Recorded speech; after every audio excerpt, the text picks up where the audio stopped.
What's going on, family? My name is Joe Brown, aka Black Phoenix, and I'm the owner of Hog On Welding and the founder of Hog On University. Today, I wanted to take you through a small walk through my private welding school, just to show you some of the things that I teach. I'm a combination of welder. I learned welding while I was incarcerated doing 10 years from the ages of 16 to 26.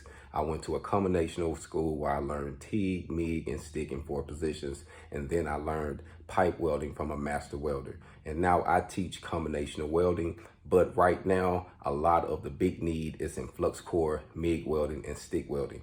More of that is in a need than it is TIG, but I teach it all. So this is right here. It's a spot where I actually teach just flux core and MIG welding. This station right here is more of a TIG station, where I do more TIG welding on this station right here.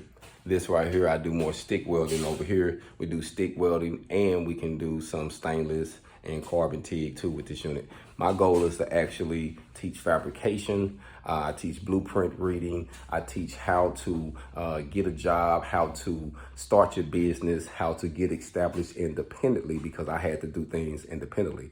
So I've been welding now for over 20 years. So there's a lot of experience I can give you on how to get started, how to get the education, how to start the business, and how to be able to turn your job into a business.